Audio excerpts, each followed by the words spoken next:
Assalamualaikum warahmatullahi wabarakatuh. Selamat datang di channel Kang Slamet. Dan kali ini Kang Slamet akan menceritakan sebuah kisah mistis yang berjudul Keris Benggolo Ireng. Sumpah itu harus dipenuhi bahkan bila ratusan nyawa yang menjadi bayarannya. Cerita ini ditulis oleh Dioseta. Dan sebelum kita masuk ke ceritanya, buat kalian yang belum subscribe channel ini, tekan tombol subscribe-nya terlebih dahulu dan tekan tombol notifikasinya agar kalian tidak ketinggalan cerita seram lainnya dari Kang Slamet. Gak usah berlama-lama lagi, langsung saja kita masuk ceritanya. Keris Benggolo Ireng. Si pengurang dewa tanpa dan tebal.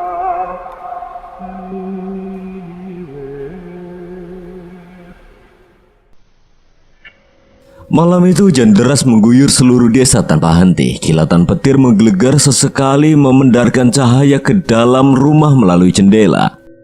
Aku terbangun oleh sebuah mimpi aneh yang sulit untuk kujelaskan. Sebuah mimpi yang menunjukkan bahwa bapak, ibu, dan Mbak Yuku datang kepadaku dalam wujud pocongan dengan wajah yang sudah membusuk dan penuh dengan belatung. Aku memutuskan untuk keluar dari kamar dan mengambil segelas air putih dari pawon untuk menenangkan diriku. Tetapi anehnya suasana rumah kali ini benar-benar berbeda dari biasanya. Bukan lampu-lampu bohlam kuning yang biasa menerangi ruangan-ruangan saat malam, melainkan malah lilin-lilin yang dipasang secara teratur yang terlihat menerangi ruangan. Tidak hanya itu, aku mencium bau kemenyan dan aroma kembang seperti yang sering kurasakan di pemakaman. Aku mencoba memanggil kedua orang tuaku dengan suara yang gemetar untuk mencari tahu apa yang sedang terjadi di rumah ini. Sayangnya hanya suara kilatan petir yang kembali menjawabku. Aku terus berjalan mencari tahu hingga terhenti di ruangan belakang. Ada sebuah pintu di sana. Sebuah pintu yang aku tidak pernah tahu bahwa pintu itu pernah ada. Dulunya posisi itu selalu ditutupi oleh lemari jati besar yang sekarang sudah berpindah tak jauh dari posisi sebelumnya. Aroma kemenyan tercium semakin jelas dan lagi cahaya terang dari berbagai lilin juga terlihat di sana. Sebuah perasaan yang aneh menyelimuti pikiranku, namun aku masih ingin memastikan apa yang sedang terjadi di rumah ini. Mimpi, ini pasti mimpi. Setidaknya itulah harapan yang kurasakan saat memasuki ruangan ini, karena sudah jelas aku tidak akan percaya dengan apa yang kulihat. Di ruangan itu ibu tergantung terbalik tanpa selai benang pun dengan darah yang tidak berhenti mengalir dari setiap lukanya. Aku mencari keberadaan wajahnya, namun saat kutemukan bola matanya sudah tidak lagi ada di tempatnya. Di sebelahnya juga tergantung jasad Mbak Yu, kakak perempuanku, dengan nasib yang sama dengan darah yang menggenang di bawahnya. Dan orang yang melakukan itu adalah bapak. Bapak berdiri di hadapan ibu dan Mbak Yu dengan tertawa tersela-sela yang terdengar aneh bersama darah yang membasahi hampir seluruh tubuhnya. Di belakangnya samar-samar terlihat sosok makhluk besar dengan wajah yang sama sekali tidak menyerupai manusia. Sesosok makhluk bermata besar dengan taring yang panjang jauh melebihi mulutnya sendiri sedang menjilati darah dari tubuh bapak. Kulitnya hitam gosong bersama kuku yang tajam dan lidah yang menjulur seolah tidak mampu tersimpan di mulutnya. Saat itu aku tidak mampu bergerak dengan semua pemandangan yang tersaji di hadapanku. Terlebih lagi, kejadian itu disaksikan oleh berbagai makhluk tak kasat mata yang memenuhi ruangan ini.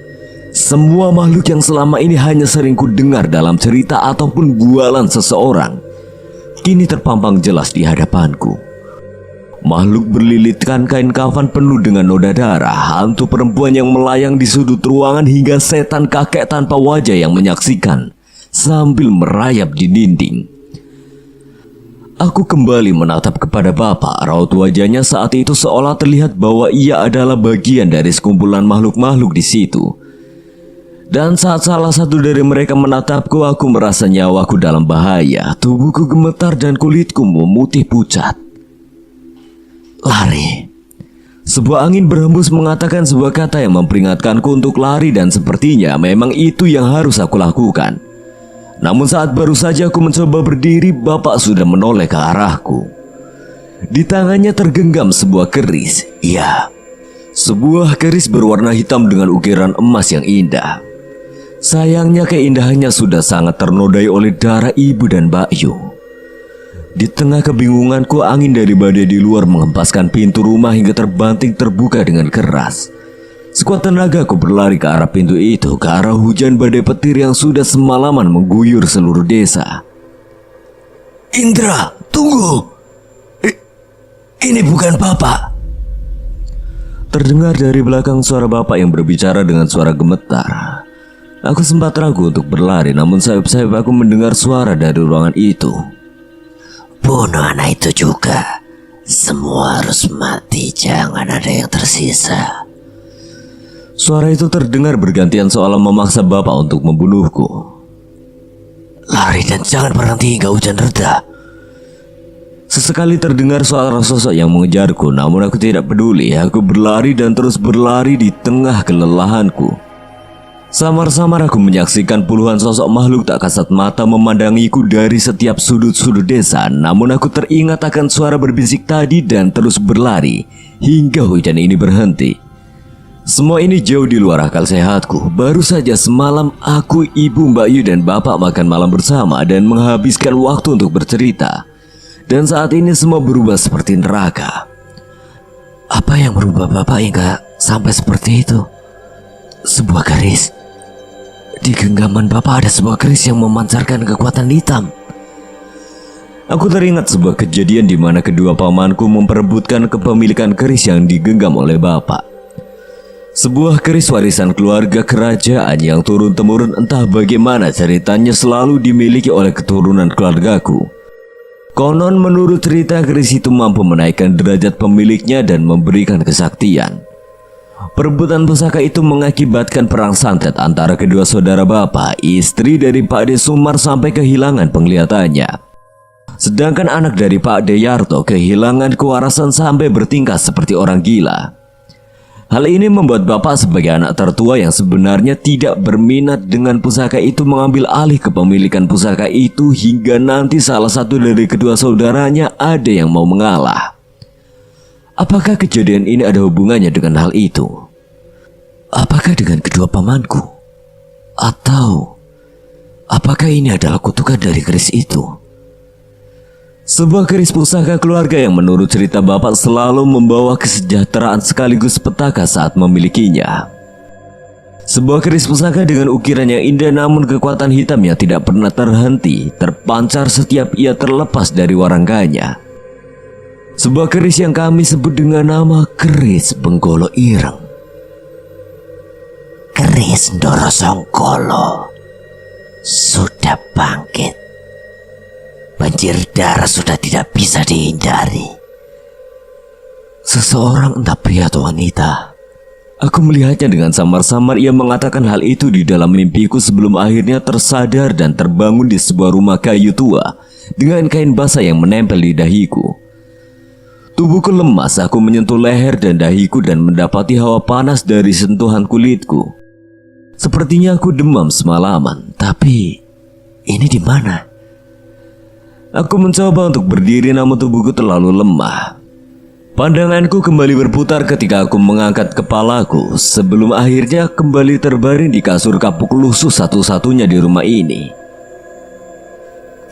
Cak Ayu, jangan bangun dulu. Kamu demam tinggi semalaman. Nanti tambah parah.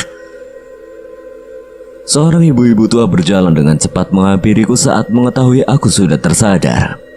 Sepertinya ia pemilik rumah ini. Bu, ini di mana? Kenapa saya bisa ada di sini? Ini rumah saya. Panggil saja Mbok Nasri. Kamu semalam Mbok temuin pingsan di jalan. Ya udah Mbok angkut pakai gerobak, saya urusin Mbok ke rumah. Aku mencoba mengingat kejadian semalam. Semua yang kuingat seperti mimpi bagiku. Namun keberadaanku di sini memastikan bahwa ibu, Mbak Yu benar-benar telah mati di tangan bapak persis seperti yang kulihat semalam. Saat itu tanpa sadar aku menitikan air mata tak mampu menahan rasa sedihku.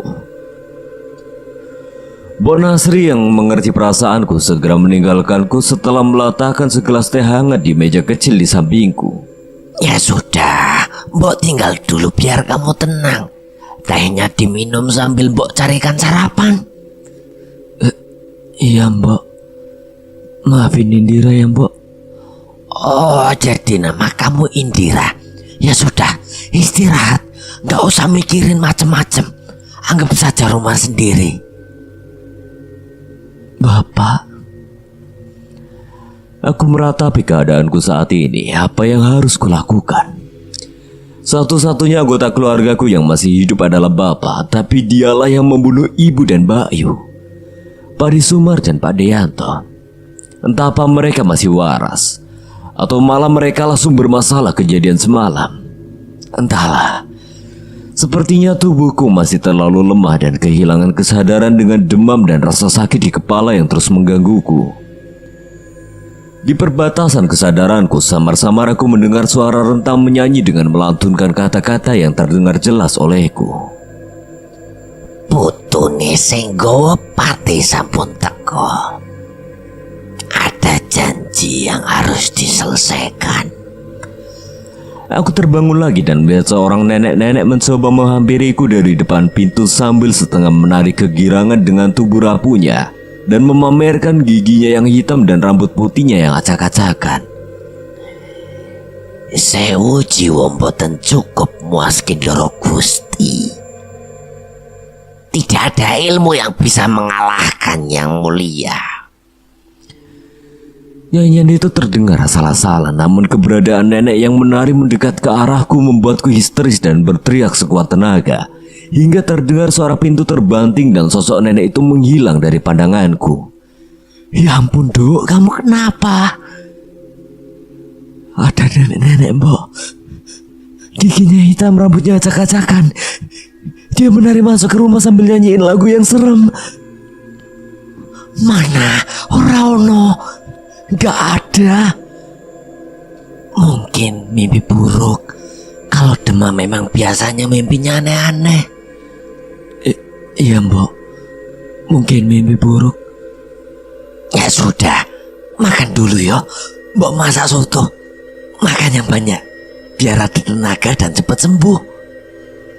Sekali lagi aku mengangguk, mengiyakan dan menerima semangkuk soto masakan Mbok Nasri. Aku memandang masakan yang diberikan kepadaku, hanya semangkuk soto dengan lauk ceker yang sangat sederhana. Sangat jauh dari masakan yang biasa dihidangkan di rumah oleh ibu. Namun saat kembali melihat kondisi rumah ini, aku tahu dengan pasti ini adalah hal terbaik yang disuguhkan oleh Mbok Nasri kepadaku.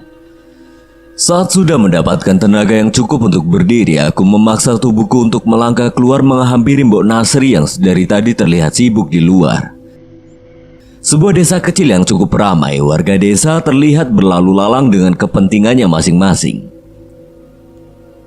Mbok, cucunya? Bu, namanya Indira. Ayu tak? Iya Mbok, wajar kok, mbahnya juga ayu. Aku bantuin Mbok. Gak usah repot-repot, Mbok udah biasa. Memangnya kamu udah sehat? Matur nuwun ya Mbok. Maaf sudah ngerepotin. Nanti kalau udah benar-benar sehat, Indira langsung pamit. Ya ampun Dok, jangan buru-buru. Kamu tinggal di sini dulu yo, juga nggak apa-apa. Mbok tinggal sendirian no. Seneng banget kalau ada yang nemenin. Aku menatap mata Mbok Nasri dan melihat kekecewaan dari matanya saat aku mengucapkan kata pamit tadi. Sepertinya Mbok benar-benar senang ada yang menemaninya di rumah. Benar tidak apa-apa Mbok. Benar, sudah tinggal di sini saja dulu. Tapi yo mohon maaf, rumah Mbok begini adanya, malah lebih pantas disebut gubuk. Gak masalah Mbok. Kalau boleh saya izin tinggal di sini sampai saya tahu harus kemana. Iya Dok, anggap aja rumah sendiri. Mbok nggak tahu masalah apa yang kamu hadapi, tapi kamu bebas tinggal di sini selama apapun. Lewat tengah hari, dagangan Simbok sudah habis terjual dan hanya tersisa sayur-sayur yang tidak layak untuk dijual. Memang sedikit lebih lama daripada pedagang sayur yang berjualan di pasar, tapi katanya Mbok lebih nyaman dengan berjualan di rumah agar tidak perlu mondar-mandir. Mbok mulai memilih bagian-bagian sayur yang masih bisa dimakan dan mempersiapkan tungku dan kayu bakar yang ada di pawonnya. Aku cukup kaget saat ini masih ada yang menggunakan kayu bakar untuk memasak. Padahal kompor gas dan kompor minyak sudah dijual murah di pasar. Sudah Dok, biar Mbok saja yang masak. Kamu istirahat dulu saja atau jalan-jalan keliling desa. Siapa tahu bisa menjernihkan pikiran kamu. Ya wes Mbok, aku pamit dulu ya. Hati-hati, kalau nyasar tanya saja rumah Mbok Nasri. Iya Mbok. Sebuah desa dengan bangunan yang berjejer cukup padat, namun beberapa warga masih memiliki lahan untuk kebun sayuran dan memelihara ayam dan kambing. Walaupun di tengah hari, desa ini masih terasa cukup nyaman dan tidak terlalu panas. Mungkin karena masih banyaknya tumbuhan besar di setiap bagian desa ini, dan lagi ada sebuah hutan di belakang desa yang membuat pemandangan desa ini terlihat sangat sejuk. Desa Wadirejo tertulis di sebuah gapura pintu masuk desa sebagai penanda nama desa tempatku berada saat ini. Aku berjalan cukup jauh hingga menemukan beberapa desa di sekitar desa Wadirejo yang ternyata tidak terlalu jauh dengan desa lainnya. Mbak, bukan orang desa sini yo? Bukan, saya cucunya Mbok Nasri. Oh, Mbok Nasri. Aku kok baru tahu kalau Mbok Nasri punya cucu ayu yo. Aku hanya membalas dengan senyum. Lagi pula aku harus membalas apa ucapan iseng dari seorang anak desa yang kebetulan lewat. Ya wes Mbak, kalau mau butuh apa-apa mampir ke rumah saya saja di Gang 7 yang ada kambingnya. Pasti saya bantu. Oh ya, kalau udah malam jangan main ke hutan ya. Katanya kalau malam di sana ada nenek-nenek yang mukanya serem. Nenek? Saat itu juga aku teringat sosok nenek yang menari memasuki rumah Mbok pagi tadi. Seketika perasaanku menjadi tidak enak. Angin dingin bertiup menghembus ke leherku. Saat itu juga aku memutuskan untuk kembali ke rumah. Mbok, aku mulai. Wah, sop ceker ya Mbok? Iya, ini bentar lagi mateng. Sono mandi dulu. Mbok udah nyiapin air panas. Iya Mbok, matur nuwun. Di kasur aku sudah melihat sebuah kain jarik dan handuk yang sudah disiapkan oleh Simbok. Dari benda ini aku bisa menyimpulkan bahwa kamar mandi Simbok merupakan bangunan semi permanen dengan beberapa bagian yang terbuka. Jadi aku harus mandi sambil tetap menggunakan jarik ini. Seperti saat aku mampir ke rumah Mbah saat aku kecil. Aku segera mengenakan jarik dan memasuki kamar mandi Mbok di belakang rumah yang hanya terbuat dari papan dengan lantai semen yang sudah berlumut. Di sisi temboknya ada keran dan sebuah kendi tanah liat untuk menampung air. Di atasnya menggantung lampu bohlam kuning yang menyala redup. Gayungnya pun masih sangat kuno dengan menggunakan tempurung kelapa yang diikatkan ke sebatang kayu. Namun airnya terlihat begitu jernih, yang membuatku tidak sabar untuk menuangkannya ke kepalaku. Tanpa membuang waktu, aku segera mengambil gagang kayu dengan batok kelapa itu, mengambil air dalam kendi dan bersiap mengguyurkan air itu ke badanku. Namun sebelum sempat menuangkannya, tanganku terhenti. Sayup-sayup aku mendengar suara alunan suara seseorang yang sedang bernyanyi kidung Jawa dengan suara yang sangat aneh. Aku mencoba tidak mempedulikannya dan mulai membasahi badanku dengan air yang cukup menyegarkan. Bilasan demi bilasan membuatku cukup nyaman hingga tiba-tiba aku terhenti ketika merasakan ada yang aneh dengan air yang membasahi tubuhku. Aku membuka mata dari guyuran air yang kutuangkan ke atas kepalaku dan tiba-tiba seluruh tubuhku sudah dipenuhi dengan cairan merah menyerupai darah. Bukan air mandi yang seharusnya aku ambil dari kendi tadi. Seketika aku merasakan sesak nafas dan terus mengucap doa untuk menenangkan diri dan mencoba berjalan meraih pintu keluar. Namun entah mengapa pintu itu tidak bisa terbuka walau kayu ganjalan sudah kubuka. Mbok, tolong Mbok. Gelisah dan rasa takut campur aduk menjadi satu. Aku terus menggedor pintu sampai tiba-tiba aku mencium bau bangkai yang kurasa berasal dari sesuatu yang berada di belakangku. Aku berbalik dan mencari tahu sosok yang berdiri di belakangku. Saat itu juga aku membacakan doa terus-menerus. Di hadapanku aku menyaksikan dari dekat sosok seorang nenek seperti yang tadi pagi kulihat, namun ia tidak menari seperti tadi. Nenek dengan baju Jawa yang penuh dengan bekas noda darah yang dengan rambut acak-acakan dan gigi yang menghitam. Dari dekat terlihat dengan jelas kulit wajahnya penuh dengan kulit kering dan mata yang putih tanpa bola mata. Nenek itu tidak berkata sepatah kata pun selain suara erangan mengerikan dari mulutnya yang perlahan membentuk senyum yang mengerikan. Aku tidak mampu mempertahankan kesadaranku, namun saat kukira aku pingsan, seketika guyuran air membasahi tubuhku.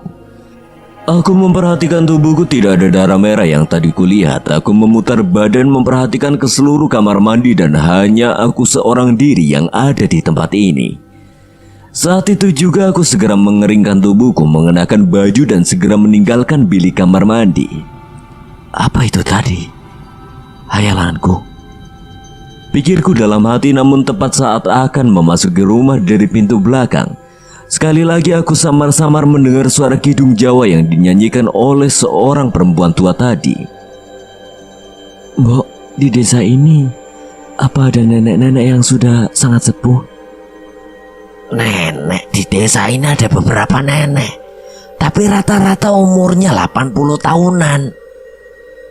Kalau yang sudah sangat tua, rambutnya putih acak-acakan, giginya hitam. Apa Tondo? Enggak mbok, enggak apa-apa. Tadi pas jalan-jalan aku ketemu anak kecil pakai sarung. Katanya jangan ke hutan malam-malam, bisa ketemu nenek-nenek serem. Oh alah, bocah itu lagi. Enggak ada. Itu bercandaan dia saja. Tapi dia ada benarnya. Jangan ke hutan malam-malam, bisa kesasar nanti. Aku mengangguk dan kembali melanjutkan mengeringkan rambutku sebelum menikmati sajian makan malam sederhana buatan Mbok yang entah terasa begitu enak. Sesekali Mbok bercerita tentang almarhum suami dan anaknya yang meninggal karena kecelakaan beberapa tahun yang lalu. Ia terlihat begitu kuat dan ikhlas dengan takdir yang ia terima. Sangat wajar, ia sangat senang dengan keberadaanku di sini. Nanti jangan tidur malam-malam yo. Tubuhmu belum benar-benar pulih. Kalau mau tidur malam besok aja. Besok di lapangan belakang desa kan ada panggung, pasti rame. Acara apa toh Mbok? Biasa, doro ke desa yang hajatan dan ngundang acara degelan. Apa wayang orang gitu. Mbok belum tahu jelas acaranya. Pokoknya rame. Aku tersenyum melihat gerakan Mbok saat menceritakan dengan antusias acara yang akan digelar besok. Walaupun tubuhnya sudah cukup tua, tapi semangat hidupnya masih berapi-api.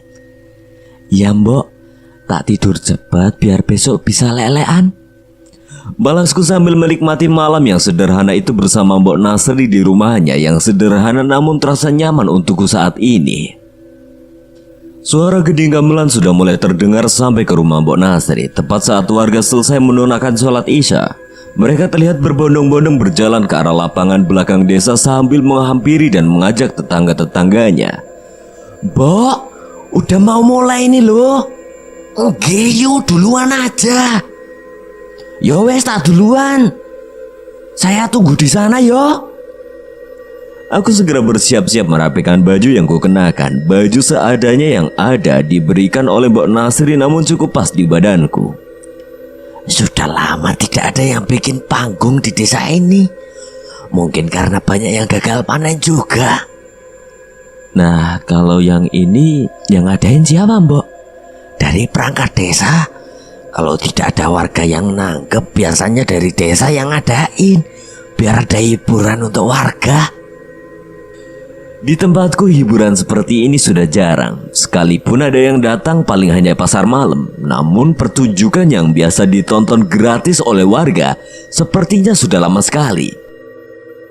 Semakin mendekat ke arah lapangan semakin keras suara alunan musik yang kudengar. Saat sampai di sana, aku tertarik dengan beberapa warga yang sudah siap lebih dulu sambil menggelar meja dan jajanan anak-anak untuk meramaikan acara ini. Wah, banyak jajan juga ya Mbok. Jadi kangen waktu Indira masih kecil. Seorang bapak tua memarkirkan sepedanya dengan memajang permen di sebuah batang yang dibentuknya sendiri dengan gula dan pemanas di sepedanya. Tukang bakso yang tadi pagi kulihat berjualan keliling di desa ini memarkirkan gerobaknya di sebelah penjual mainan bambu yang dikerubuti oleh anak-anak. Ini Mbok ada uang, sana jajan. Aduh Mbok, gak usah. Sudah gak apa-apa. Gak lengkap kalau kesini tanpa gak jajan. Makasih ya Mbok.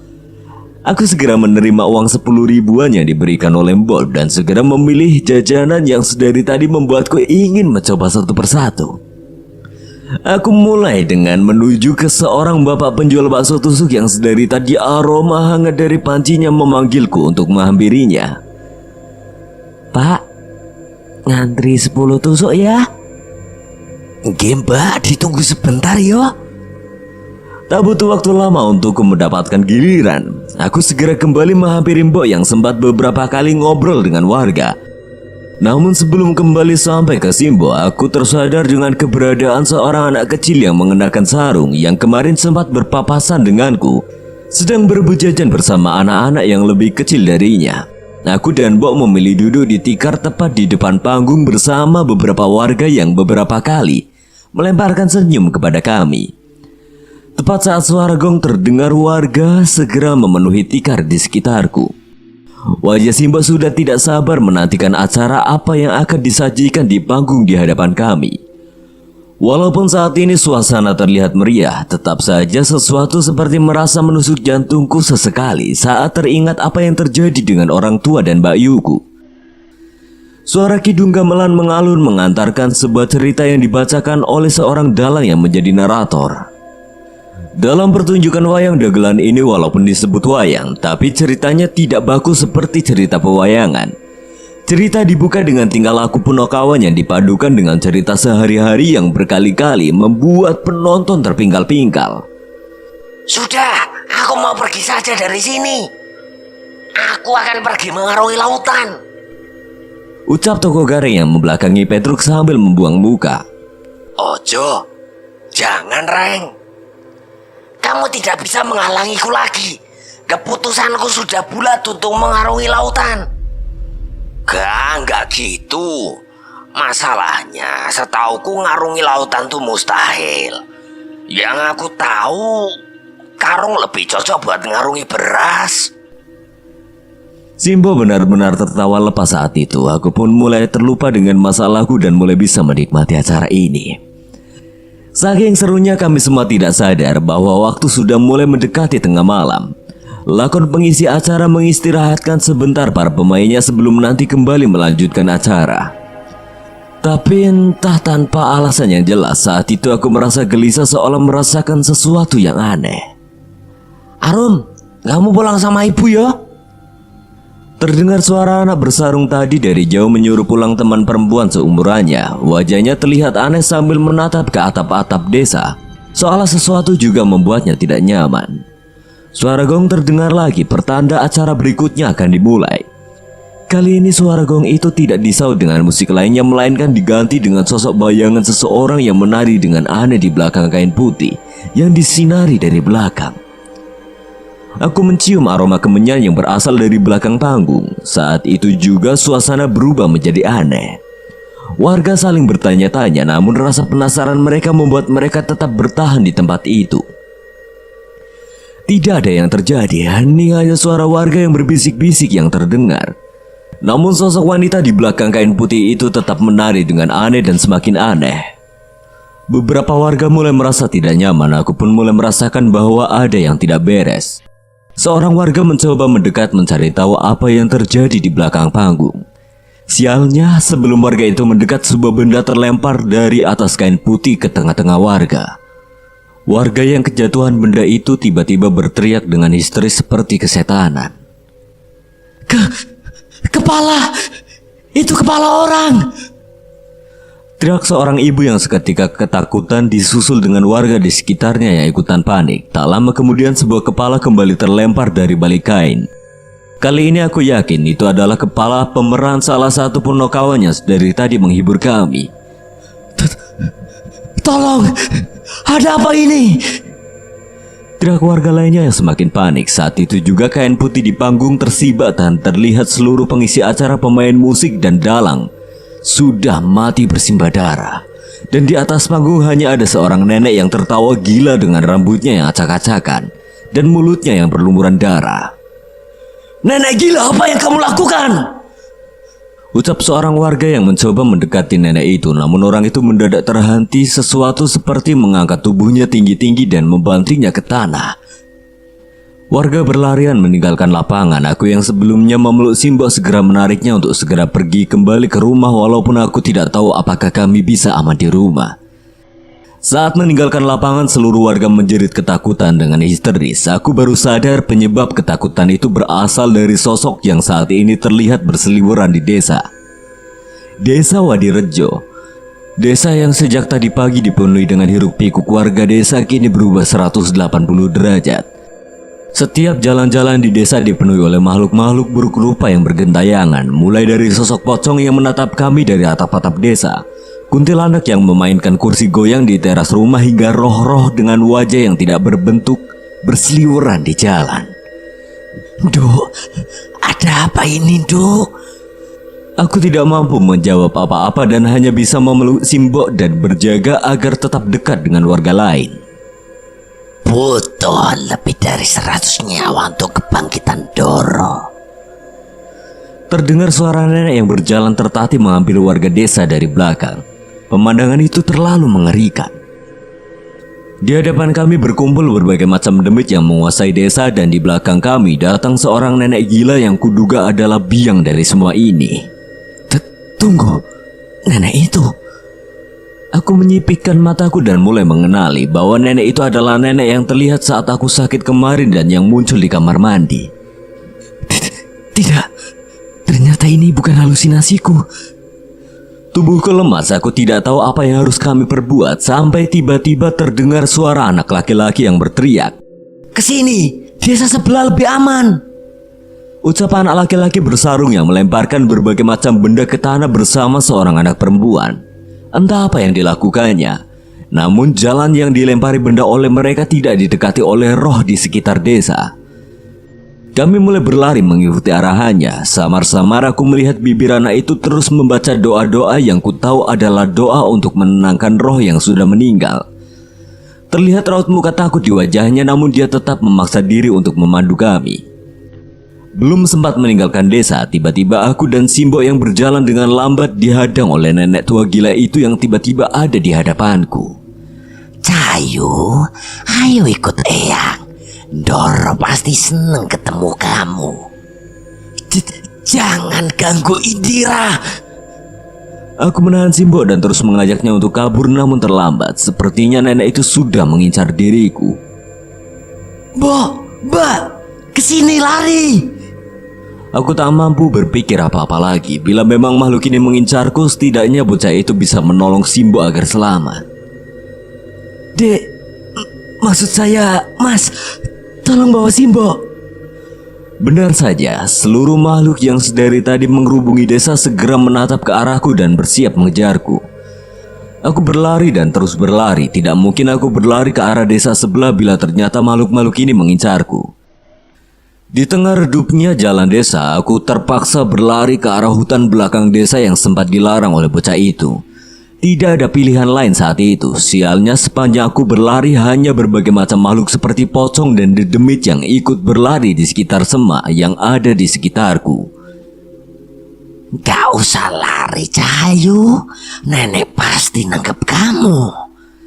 Aku berbelok menerobos sisi lain hutan mencoba menghindarinya lagi. Tak sedikit luka di tubuhku yang diakibatkan oleh duri dari tanaman di hutan ini. Mungkin aku akan menyesal berlari ke dalam hutan di gelapnya malam seperti ini. Terangnya cahaya bulan hanya semakin memperjelas keberadaan puluhan pocong yang sudah bertengger di pepohonan menatap ke arahku. Aku hampir putus asa untuk berlari sampai tiba-tiba aku melihat sebuah rumah kayu tua yang berada di tengah hutan ini. Di sebelahnya ada sebuah pohon tua yang sangat besar dengan akar yang menjuntai dan terlihat mengerikan. Tanpa berpikir panjang, aku segera berlari memasuki rumah itu dan menutup pintunya rapat-rapat. Entah apa bangunan reot ini bisa melindungiku dari demi-demi tadi. Gelap dan sangat gelap. Tidak ada penerangan di bangunan tua ini. Seketika saat aku masuk hanya suara nafasku yang terdengar di telingaku. Aku duduk memeluk kakiku menahan pintu rumah sambil menahan tangis. Bagaimana mungkin aku bisa terjebak di sebuah rumah reot di tengah hutan sementara demit-demit sudah memenuhi hutan ini dan mengincarku. Cahayu, nenek wis teko. Terdengar suara mengerikan. Nenek itu berjalan menyeret kakinya mendekat ke arahku. Kali ini aku tidak bisa menahan tangisku dan seketika air mata membasahi wajahku yang sudah pucat pasi. Suara langkah kaki terus mendekat, jantungku berdegup semakin kencang bersamaan dengan semakin dekatnya langkah kaki itu. Sampai tiba-tiba suara kaki itu menghilang.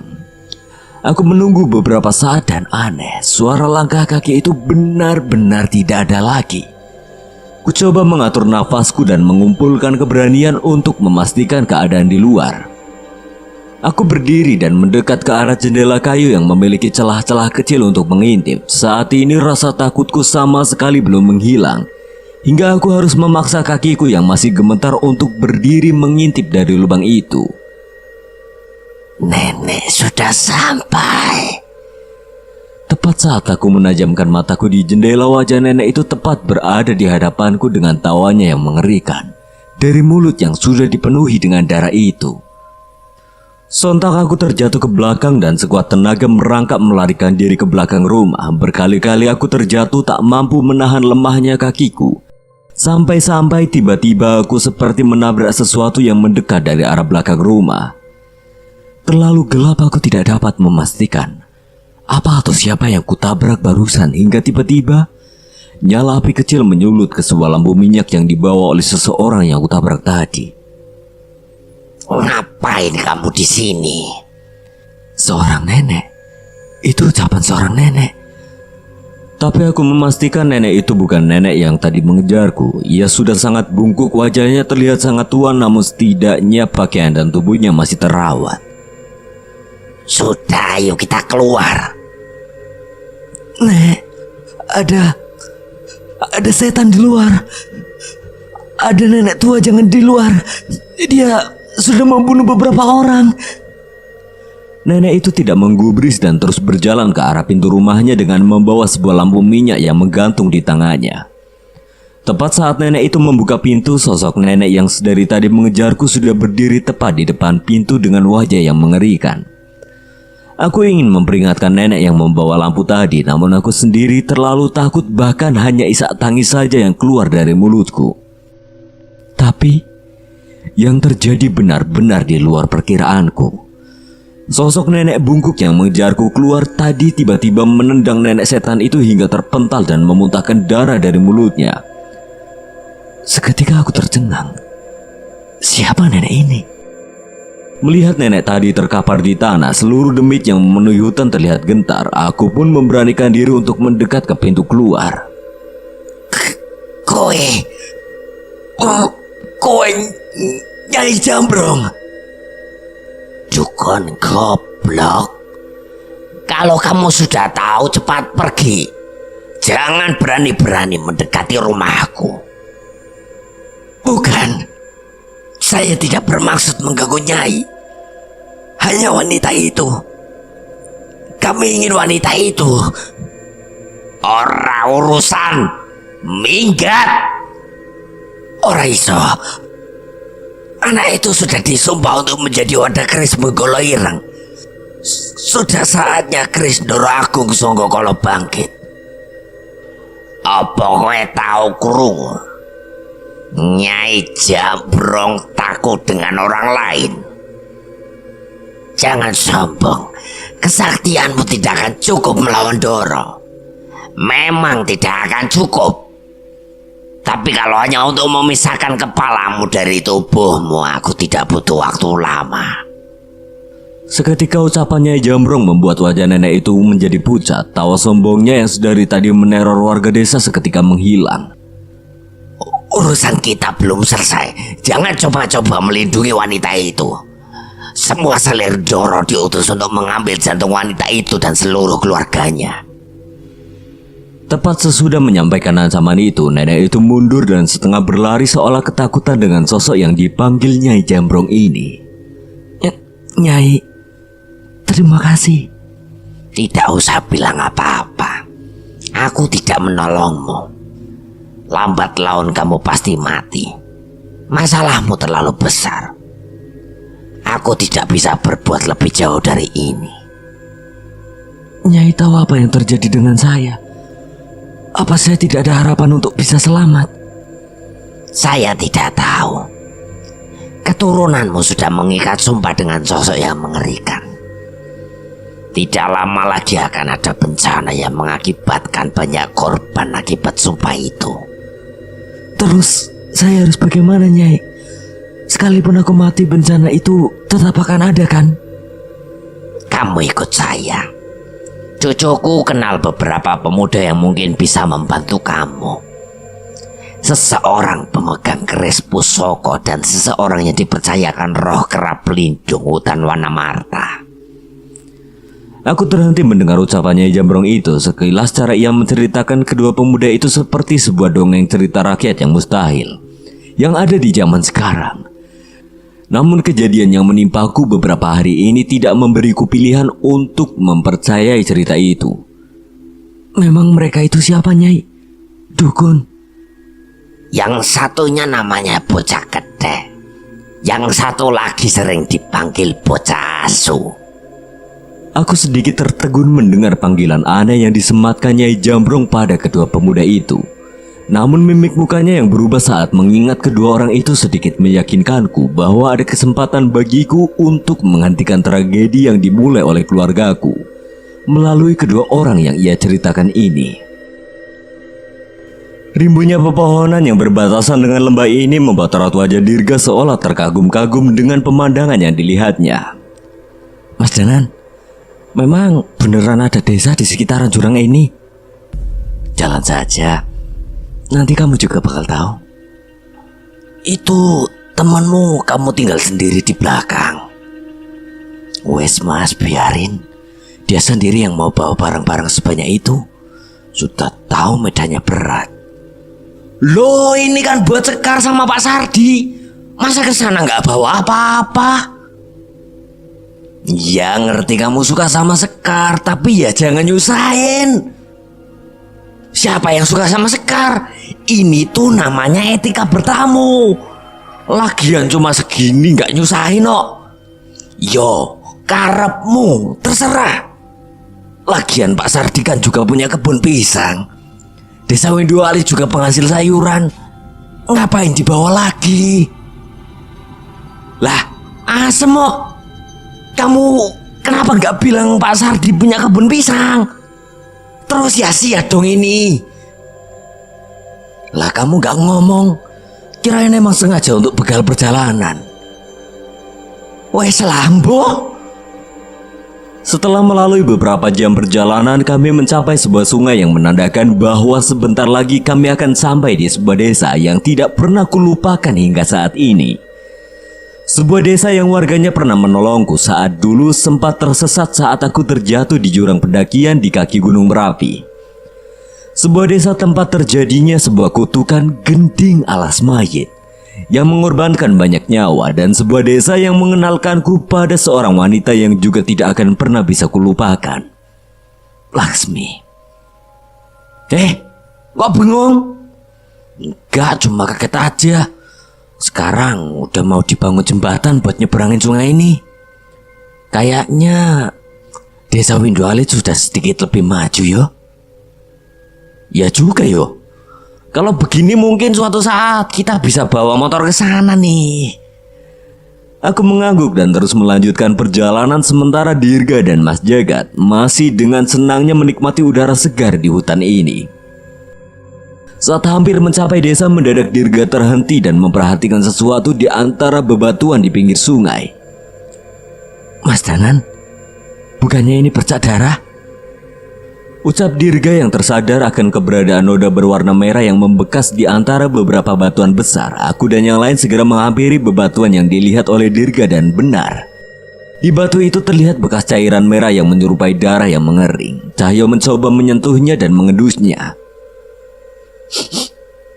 Ini benar darah? Semoga saja bukan darah manusia. Tepat saat sebelum gelap, kami tiba di desa Windu Alit, sebuah desa sederhana yang hampir didominasi dengan bangunan rumah kayu yang terlihat asri, dengan hutan-hutan yang mengelilinginya. Saat memasuki desa, seketika kenangan-kenanganku akan tempat ini seolah merasuk ke dalam keingatanku. Rumah singgah tempatku tersadar saat dibantu oleh Laksmi, balai desa tempat merawat warga korban gending alas mayit, dan tentunya rumah Sekar dan Pak Sardi yang sedang kami tuju saat ini. Permisi. Aku memasuki teras rumah, sebuah bangunan yang didominasi oleh kayu, dan melihat lampu di dalam rumah mulai menyala. Sekali lagi aku mengetuk pintu dan memanggil penghuni rumah tersebut. Kula nuwun, Sekar, Pak Sardi. Suara langkah kaki yang terburu-buru terdengar mendekat disusul dengan terbukanya pintu kayu di hadapan kami. Mas Danan? Ini benar Mas Danan kan? Ucap sosok seorang perempuan yang membukakan pintu. Seorang perempuan yang cukup manis untuk wanita seumurannya. Dia Sekar, seseorang yang sempat membantu kami untuk menuntaskan kutukan gending alas mayit di tempat ini. Nyari siapa Sekar? Oh, ini Dirga dan Mas Cekat, saudara saya dari Jawa Barat. Kita cuma bertiga saja kok. Oh, iya, Sekar Mas. Ya sudah, monggo masuk Mas. Bapak ada di dalam kok. Kelewatan. Aku benar-benar ditinggal. Lah, Mas Cahyo katanya nggak ikut. Ikut kok. Emang dasar Danan aja yang iseng. Aku tertawa dan segera menceritakan alasan Cahyo ngumpet dari Sekar karena malu dengan oleh-oleh yang ia bawa. Saat itu juga Sekar juga ikut tertawa geli, namun tetap berusaha menghibur Cahyo. Wah, matur nuwun loh Mas Cahyo. Bapak memang punya kebun pisang, tapi pisang tiap kebun kan rasanya beda-beda. Tunan, beda rasanya. Sekar, ada tamu. Mbok disuruh masuk. Iya Pak, ini Mas Danan sama Mas Cahyo datang. Mas Danan, Mas Cahyo. Wah, ada tamu istimewa. Ayo masuk, masuk cepat. Dengan segera kami salim dengan Pak Sardi dan mengambil posisi duduk di kursi kayu yang tersedia di ruang tamu rumahnya. Bu, ada Mas Danan sama Mas Cahyo. Tolong siapin kopi yo. Kalian baru sampai pasti belum makan kan? Makan di sini aja yo. Tadi Sekar masak sambal welut. Waduh, gak usah repot-repot Pak Sardi. Yang penting kita boleh nambah Pak. Soalnya kalau masakan Sekar pasti nggak bisa berhenti. Kalau nggak kenyang tidurnya bisa nggak tenang. Yang sopan. Oh iya, teman-teman Mas Danan ini siapa? Boyo saya dikenalin. Saya Jagat Pak Sardi, masih saudara sama Danan. Dan ini keponakan saya Dirga. Mohon maaf ya Pak, numpang repotin. Enggak apa-apa. Kami malah seneng Mas Danan, Mas Cahyo mampir ke desa ini lagi. Apalagi ngajak temen-temennya. Tapi yo mohon maaf, di sini seadanya. Maklum, akses desa ini ke kota agak jauh. Kami yang terima kasih Pak Sardi, Mbak Sekar. Kami udah disambut begini. Beberapa gelas kopi disajikan kepada kami bersama berbagai macam gorengan yang membuat kami leluasa memulai perbincangan-perbincangan kecil. Kami meminta izin kepada Pak Sardi untuk menginap di rumah singgah tempatku dulu pernah bermalam saat tersesat di desa ini. Awalnya Pak Sardi meminta kami untuk menginap di rumahnya, namun karena kami cukup ramai, kami tetap memutuskan untuk tidur di rumah singgah. Sebenarnya Mas Danan ada tujuan apa mampir ke desa ini Mas? Oh enggak Pak, cuma nganterin saya aja. Katanya kangen sama Sekar. Jawab saya kepenai wae. Lah kan bener, Aku yo kangen karo Sekar, Pak Sardi dan warga desa yang ramah-ramah. Ya kalian kan bisa bebas mampir ke sini kapan saja. Nanti kalau jembatan sudah jadi dan jalur hutan sudah dibuat, kalian bisa naik motor ke desa ini. Iya Pak, tadi kami juga melihat sudah mulai ada pembangunan di desa ini. Tapi sebenarnya ada tujuan lagi. Kami mau mengantarkan Dirga ke Sendang Banyu Ireng di Alas Mayit. Ada sesuatu yang ingin kami ceritakan di sana. Mas Danan, sebelum ke sana ada sesuatu yang harus kami ceritakan dulu. Aku mengangguk, semoga saja cerita yang disampaikan bukan masalah serius seperti kejadian sebelumnya. Pak Sardi menceritakan beberapa minggu ke belakang ada kejadian-kejadian yang aneh. Kejadian bermula saat salah seorang warga yang pulang berkebun lari terbirit-birit ketakutan dan menggedor pintu rumah Pak Sardi. Menurut pengakuannya, ia melihat sosok pocong berkain kafan yang sudah merah dengan darah melayang di mulut hutan yang warga sebut dengan nama Alas Mayit itu. Menurut cerita Pak Sardi, sudah lama warga tidak melihat keanehan di hutan itu semenjak kepergian kami. Warga pun sudah mulai memasuki hutan mencari kayu bakar dan mencari tanaman umbi-umbian. Setelah kemunculan makhluk itu, Pak Sardi mencoba kembali masuk ke Alas Mayit, namun ia tidak menemukan sosok yang diceritakan oleh warga itu. Saya memang merasakan ada sesuatu di sana, namun tidak berhasil menemukan apapun. Tapi setelah itu ada beberapa warga lagi yang melihat keberadaan pocong itu. Tak hanya berhenti sampai di situ, tidak sedikit warga yang melihat penampakan roh yang berseliweran di hutan. Sepertinya makhluk itu bukan berasal dari hutan ini. Sekar, apa ada warga desa yang jadi korban makhluk-makhluk itu? Gak ada mas, tapi bapak cukup sering mengecek ke dalam hutan untuk mencegah makhluk-makhluk itu melukai warga. Sayangnya seperti yang bapak ceritain tadi, saat kesana bapak tidak menemukan apapun. Aku menceritakan tentang bercak darah di bebatuan di pinggir sungai pada Sekar dan Pak Sardi, tapi menurut mereka tidak ada warga yang terluka atau terkena serangan dari makhluk itu. Ya sudah, besok biar sekalian kita cari tahu. Yang penting itu sambal welutnya kita urusin dulu. Kasian loh, itu kalau sudah disambelin tapi gak ketemu nasi. Oh iya, ayo makan dulu. Duh, kok saya sampai kelupaan. Kasihkan ngobrol. Jul, Pak Jul, sing sopan tuh Jul. Elah Nan, kowe sakjane wis lapar to? Tenang, tak wakil ngomong. Malunya biar aku aja. Oh, bener. Cocok. Kowe sing isin, aku sing wareg. Dan cepet. Mas Danan, punya teman kayak Mas Cahaya lagi nggak? Kayaknya aku butuh satu yang beginian deh. Nggak ada. Yang satu ini sudah mau punah. Kemarin aja udah ada museum yang mau ngurusin. Tanpa sadar, sarung cahaya sudah terlempar menutupi wajahku, disusul dengan beberapa kali tangan cahaya menggasak kepalaku. Namun begitu sudah sampai di meja makan, perhatian kami beralih ke masakan yang sudah disediakan oleh Sekar. Malam itu kami tutup dengan jamuan dari Pak Sardi sebelum Sekar mengantar kami ke rumah singgah yang tak jauh dari rumahnya. Mas, besok pagi tak masakin nasi pecel. Kalau mau pergi bilang-bilang ya. Kelelahan kami selama perjalanan membuat kami mudah untuk tertidur saat itu. Namun di tengah lamunanku aku masih terpikirkan mengenai bercak darah dan kemunculan sosok gaib di Alas Mayit. Tidak mungkin makhluk-makhluk itu muncul tanpa sebab. Alas Mayit. Warga desa turun-temurun menyebut hutan ini dengan nama yang mengerikan karena kejadian-kejadian yang pernah meneror desa Windualit sebelumnya. Apalagi dengan keberadaan komplek makam tua yang sudah tidak terawat dan tidak diketahui siapa saja yang dimakamkan di tempat itu. Rimbunnya pepohonan di hutan ini menghalangi cahaya matahari untuk masuk sehingga bahkan di siang hari, kami masih cukup kesulitan memperhatikan langkah kami.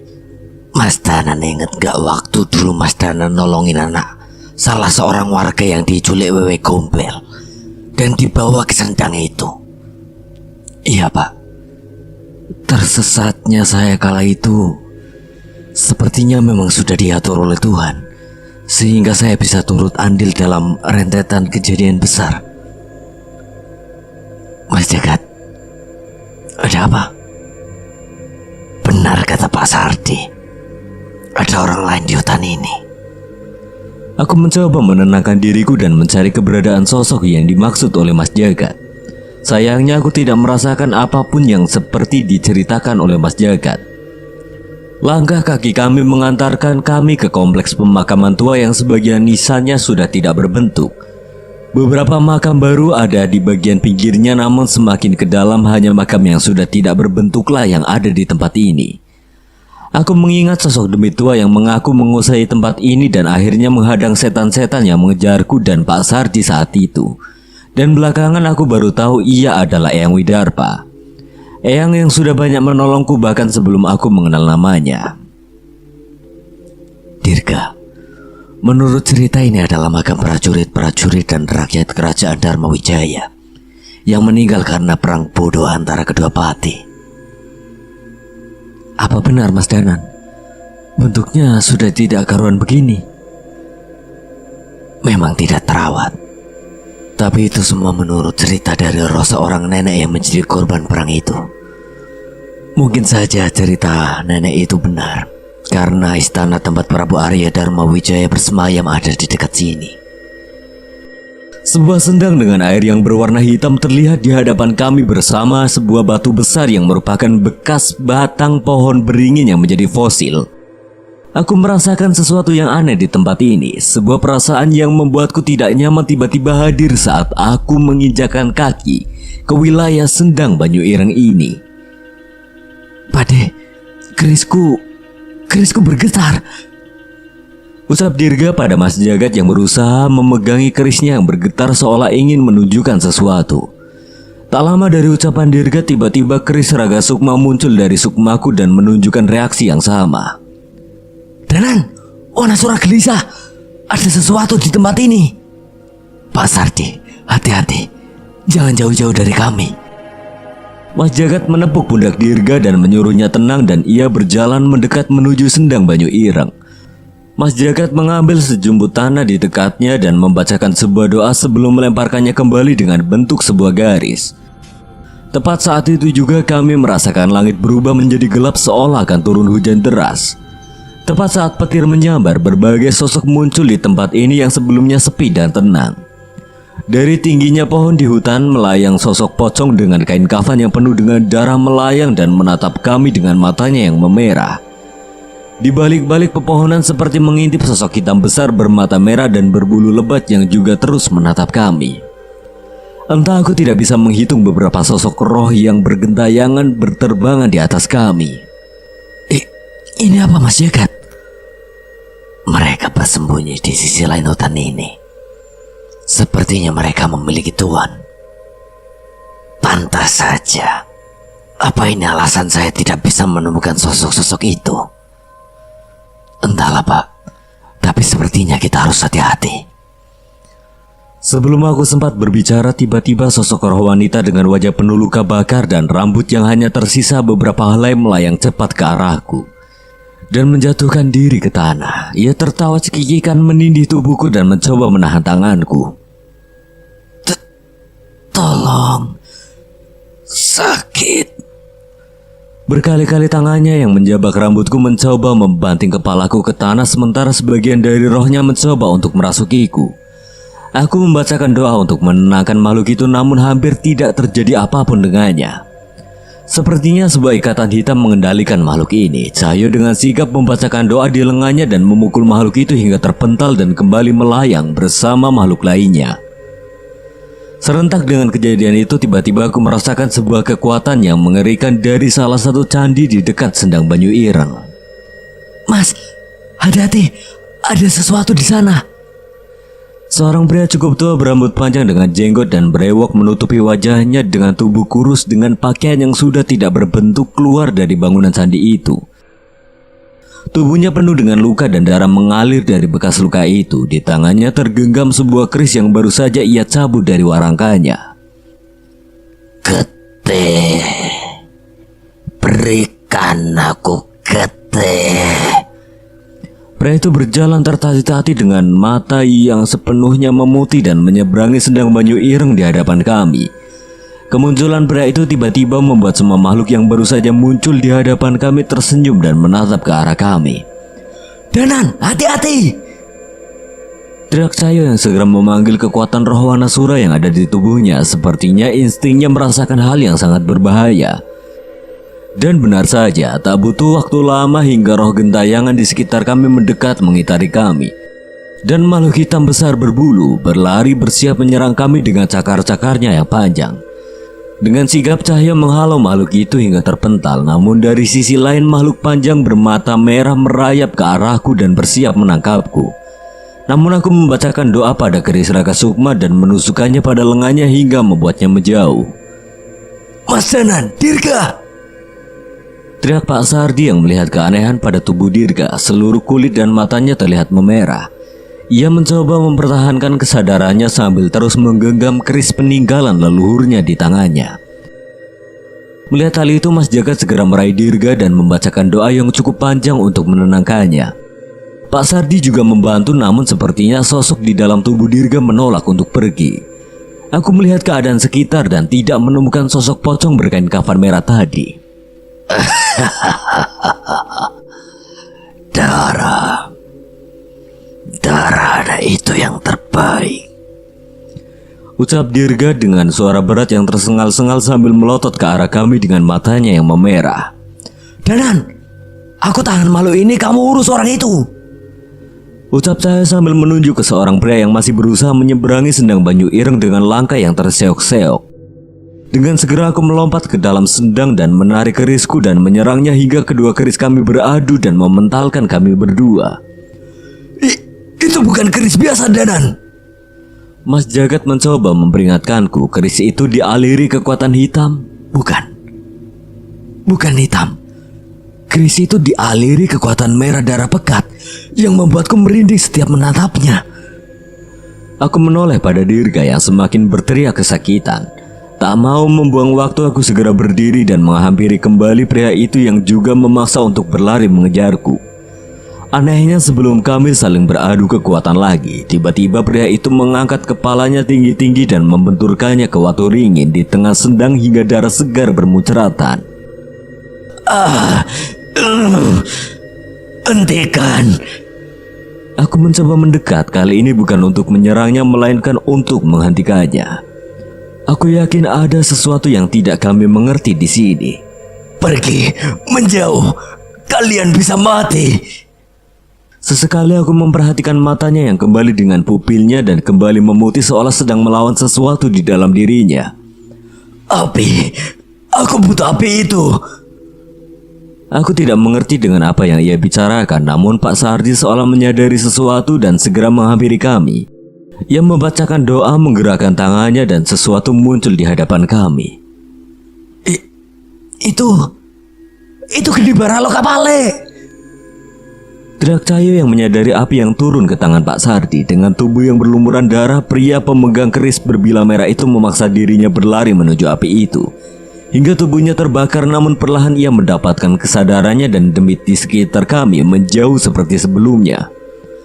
Aku menoleh kepada Dirga. Ia terbaring lemah namun tubuhnya sudah kembali normal seperti sebelumnya. Apa yang terjadi dengan semua ini? Siapa pria ini? Aku mencari peralatan P3K yang sekarang selalu kubawa di tasku dan mencoba menghentikan pendarahan di kepala pria tadi, sembari Mas Jagat mencoba memulihkan kesadaran Dirga. Pergi, menjauh dari saya. Tenang dulu, Mbah, tenang. Seharusnya api ini bisa menahan sesuatu yang mempengaruhimu. Ucap Pak Sardi. Sepertinya ia mulai khawatir karena Geni Baraloka yang dulu ditinggalkan Pale di hutan ini kini semakin mengecil. Saat pria itu mulai tenang, angin ikut kembali mulai berhembus dengan tenang. Kami menarik nafas dalam-dalam atas kejadian singkat namun hampir mencelakai salah satu dari kami. Terima kasih, Maafkan atas semua kejadian ini. Pak, ceritakan pada kami apa yang sebenarnya terjadi. Pria itu mencoba berdiri dan menyandarkan tubuhnya di salah satu pohon sementara kami mengikutinya. Saya Suroto Jogopati. Saya sengaja mencari hutan ini. Menurut cerita yang saya dengar, hutan ini ada api yang bisa menolong saya. Maksud Mbak Suroto, Geni Baroleka ini? Ia mengangguk, sepertinya aku mulai mengerti maksud keberadaannya di tempat ini. Keris itu adalah keris terkutuk. Hampir seluruh keluargaku mati karenanya. Aku adalah pewaris yang terpilih, dan keris itu tidak mau meninggalkanku yang telah disumpah oleh garis keturunan darahku. Kami memang merasakan sesuatu yang berbahaya pada keris itu. Dari kekuatannya saat berbenturan, aku bisa merasakan bahwa keris itu berasal dari zaman yang sama dengan keris Rogosukmo. Saya harus menjauhkan keluarga saya dari bahaya ini dengan menjauhkan diri dari mereka. Namun setiap saya sudah hampir mati, keris itu mengambil alih tubuh saya dan mencari korban untuk memperpanjang umur saya. Danan, bisa kamu putihkan keris itu? Benar kata Cahyo, ada baiknya aku mencoba memutihkan keris ini. Dengan segera aku mengambil keris yang terjatuh di tanah itu. Sebuah kekuatan besar seperti beradu dengan keris Rogosukmo yang kumiliki. Namun aku terus mencoba membaca doa untuk memutihkan keris ini. Namun sama sekali tidak berhasil. Seolah merespon perbuatanku, tiba-tiba keris itu bergerak melepas dari warangkanya dan melesat ke arah Mbak Suroto dan menancap di pohon persis di sebelah wajahnya. Dengan lemah Mbak Suroto mengambil keris itu dan memandangnya. Keris Penggolo Abang, sebuah kutukan yang diturunkan oleh leluhur kami. Banyak hal yang bisa didapatkan oleh pemilik keris ini, namun bayarannya tidak akan pernah sebanding. Aku masih meratapi kegagalanku memutihkan pusaka itu, namun sepertinya Mbak Suroto juga menebak hal itu. Mbak Suroto, coba ceritakan pada kami. Siapa tahu kami bisa membantu. Mas Danan dan Mas Cahyo sebelumnya sudah pernah membantu desa kami dari hal serupa. Saat itu Mbak Suroto menatapku dan Cahyo dan juga memperhatikan keris yang ada di genggamanku. Wajahnya terlihat ragu, namun sepertinya ia tetap memutuskan untuk bercerita. Mbak Suroto memulai ceritanya dengan keberadaan kerisnya yang sudah dimiliki olehnya selama turun-temurun. Namun saat dimiliki oleh ayahnya, keris itu disegel dan tidak pernah digunakan hingga diturunkan kepada dirinya. Sebelumnya Mbak Suroto tidak pernah memperhatikan keris itu karena memang tidak memiliki niat untuk menggunakannya. Hingga saat satu malam tiba, segel keris itu terlepas dan mengambil alih kesadaran Suroto. Yang ia ingat sepertinya ada suara yang memanggil sosok yang berada di dalam keris itu terus-menerus. Ia tidak sadar dengan apa yang terjadi hingga suara tangisan anaknya yang paling kecil menyadarkannya. Dan Suroto melihat hal yang sangat mengerikan di hadapannya. Seluruh anggota keluarganya bergelimpangan penuh luka dan menatapnya dengan ketakutan seolah melihat sosok monster yang mengerikan. Pengakuan dari keluarganya, ia kerasukan dan di sekitarnya terdapat banyak makhluk halus yang menuruti perintahnya. Mengetahui kejadian itu, saudara-saudaranya datang dan mencoba membantunya, namun segala cara tidak berhasil. Sebaliknya, ada beberapa saudaranya yang mencoba merebut keris itu darinya, namun berakhir naas dengan kematian. Melihat sudah ada korban nyawa, Mbak Suroto memilih untuk meninggalkan keluarganya dan mencari cara sendiri untuk menolong dirinya hingga ia mendengar kabar mengenai sebuah api yang sering muncul di hutan bernama Alas Mayit yang bisa menenangkan roh. Ia memaksa dirinya untuk mencapai hutan itu. Pantas saja Geni Baraloka mengecil dengan cepat, berbeda dengan sebelumnya yang bertambah besar secara perlahan. Yang lebih membuat khawatir sebenarnya itu pusaka apa? Bagaimana keris itu bisa melepas segelnya sendiri, Nan? Keris itu tidak sendiri. Saudaranya memanggilnya. Saat kerasukan tadi aku mendapatkan gambaran tentang keberadaan 3 buah keris kembar. Coba jelaskan apa yang kamu lihat, Dirga. Dirga menceritakan penglihatan tentang 3 buah keris benggolo ireng dan keris benggolo abang yang kekuatan hitam dan keris benggolo lanang netral seolah tak memiliki kekuatan. Keris benggolo ireng telah bangkit dan bersiap memulai sesuatu hal yang akan menimbulkan banjir darah berdasarkan sumpah yang dilakukan oleh pemilik sebenarnya dari keris itu. Saya tidak bisa melihatnya dengan jelas, tapi sepertinya saya pernah mendengar cerita dari Abah tentang hal ini. Benar, apa tahu tentang ini? Cuma satu cara untuk memastikan, tapi sepertinya keberadaan keris ini memiliki hubungan dengan leluhurku. Dari perbincangan ini kami mengambil kesimpulan bahwa satu hal besar akan terjadi. Apakah akan lebih mengerikan dari terbukanya gerbang jagat Segoro Demit itu? Atau malah sebuah tragedi yang tidak bisa dicegah oleh kami? Pak Sardi, aku akan meminta Pak Alek ke sini. Sepertinya hanya geni para loka Pak Alek yang bisa menahan sosok yang mempengaruhi Mbak Suroto ini. Abah pernah berurusan dengan seorang dukun yang tinggal di sekitar pabrik tahu dekat desa saya. Saat itu dukun itu dibantu oleh salah seorang pengguna keris benggolo ireng yang hampir menghabisi nyawa Abah. Beruntung saat itu Abah bisa selamat dengan bantuan temannya. Mendengar cerita Dirga, kami tidak mempunyai pilihan lagi. Kami harus mencari tahu tentang hal ini sebelum tragedi mengerikan yang memakan banyak korban akan terjadi lagi. Setelah Pak Alek datang, sepertinya kita harus segera menemui Abah. Kita tidak bisa menunggu lebih lama. Kami setuju dengan ucapan Mas Jagat. Sepertinya ucapan ajakan iseng kami untuk main ke rumah Dirga menjadi sebuah keharusan dengan adanya kejadian ini. Di samping itu, entah mengapa aku merasa semangat saat akan bertemu keluarga Dirga. Keluarga Trah Dharma Wijaya yang sudah bersahabat dengan leluhurku dari sejak zaman dulu. Sunyinya sebuah hutan kadang menyimpan misteri yang seharusnya tidak perlu disibak oleh manusia yang tidak seharusnya berada di sana. Di balik perasaan tenang yang dihadirkan di bawah sinar mentari, selalu ada kengerian yang menyelimuti di bawah sinar rembulan.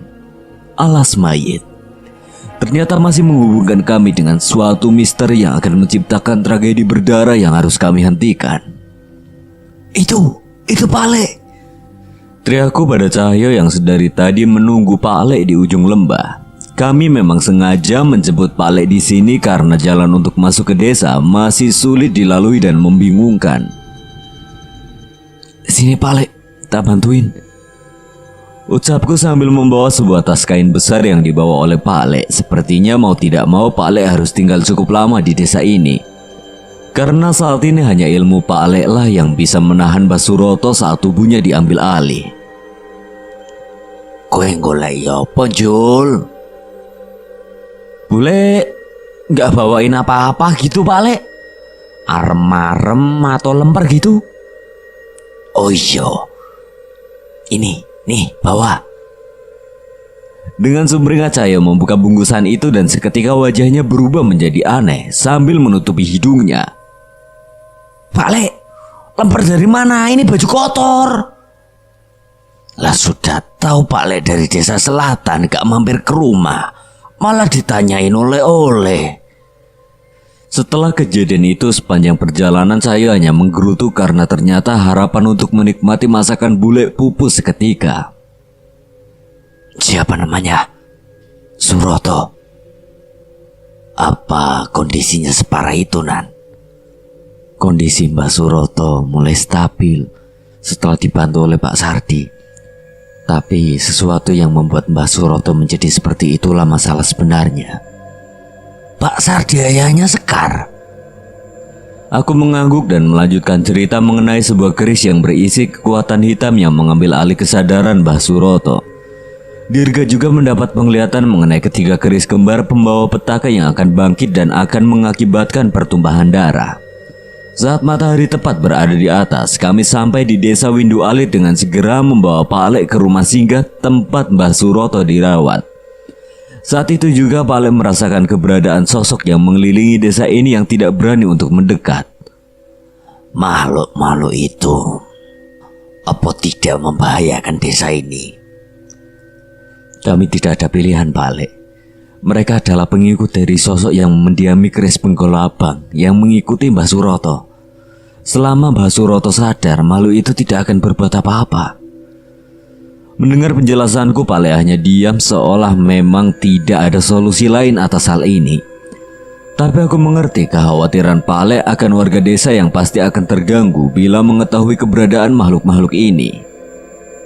Kula nuwun. Monggo Pak Le, masuk. Saya Sardi, ayahnya Sekar. Terima kasih banyak dulu sudah mau membantu Sekar. Sama-sama Pak Sardi. Kebetulan aja Cahyo yang nemuin Sekar. Lagi pula Sekar juga sudah saya anggap anak sendiri. Tuh Sekar udah dianggap anak sama Pak Le. Sering-sering dong main ke Klaten. Iya Sekar, tapi mampir ke Klatennya pas bocah ini lagi pergi yo. Gimana sih Pak Le? Kalau gitu percuma dong. Iya.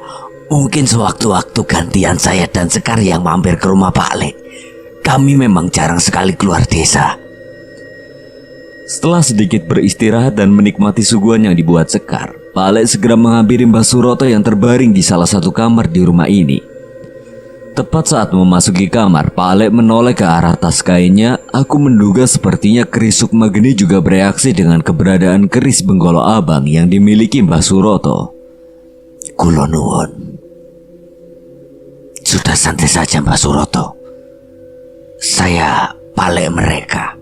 Nama saya Bimo. Mereka sudah menceritakan semuanya kepada saya. Bimo yo. Kata mereka itu adalah ilmumu. Benar-benar ilmu yang hebat dari seorang manusia. Ilmu itu hanya titipan Tuhan. Saya hanya perantaranya. Bertemunya Mbah Suroto dengan api itu pasti juga merupakan salah satu jalan dari Tuhan atas usaha Mbah Suroto yang ingin menyelamatkan keluarga Mbah Suroto.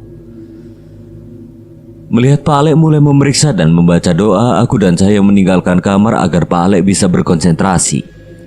Kami juga harus bersiap-siap meninggalkan desa Windu Alit untuk mencari tahu keberadaan keris yang menjadi asal muasal petaka ini.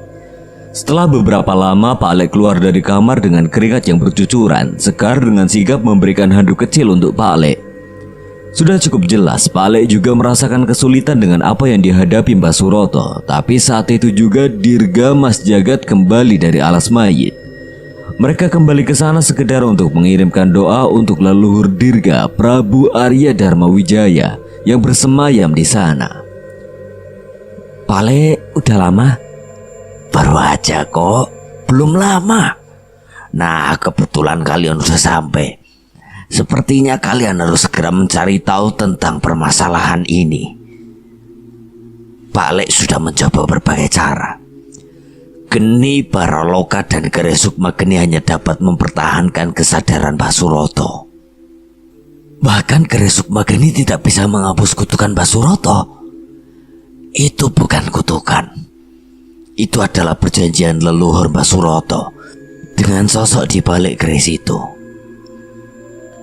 Kalau begitu ini semua mulai masuk akal. Terjawab sudah mengapa ilmu kami tidak mampu memulihkan kesadaran Mbah Suroto sepenuhnya. Sepertinya kami memang harus cari tahu keberadaan keris lainnya yang menjadi asal muasal petaka ini. Maaf ya Dek Sekar, besok pagi Mas Cahyo harus meninggalkan desa Sekar lagi. Sekar tertawa kecil mendengar candaan Cahyo. Aku sudah bersiap melemparkan sandalku pada Cahyo, tapi akhirnya kutahan karena mungkin mereka butuh waktu untuk bercanda lebih banyak sebelum hal-hal buruk mulai menimpa kami. Jul, kalau kedinginan gantian aku aja yang di belakang. Wes, tenang no pikirmu. Pendekar itu nggak takut kedinginan. Tapi aku selalu tahu bahwa memang tabiat Cahyo yang tidak mau membiarkan temannya mendapatkan posisi yang tidak enak. Dirga sudah menelpon Abah dan menceritakan mengenai kejadian di desa Windu Alit. Beliau berjanji akan mencari tahu lebih banyak informasi mengenai 3 buah keris kembar yang sempat ia ketahui sebelumnya. Perjalanan kami menuju desa Dirga terhitung cukup lama. Kami beberapa kali berhenti di warung kopi di pinggir jalan provinsi untuk sekedar beristirahat dan memastikan Cahyo tidak tertinggal tertiup angin.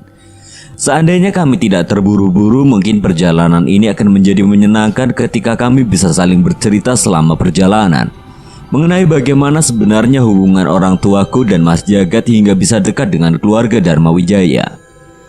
Setelah perjalanan yang cukup panjang, kami sampai di sebuah desa yang sudah cukup padat dengan bangunan tepat saat matahari terbenam. Terdapat sebuah pasar yang sudah dikelola oleh pemerintah di sana, dan yang paling menarik perhatianku adalah sebuah bangunan besar menyerupai pabrik yang sempat kulihat tak jauh dari sungai. Mas Jagat, itu tadi bangunan apa? Oh, itu pabrik tahunya Pak Wijaya Kartakusuma. Tapi beliau saat ini sedang sakit, jadi dikelola oleh istrinya. Sakit apa Mas Jagat? Harusnya mereka punya uang untuk mengobati ke rumah sakit kota kan Mas? Penyakitnya cukup aneh, Nan.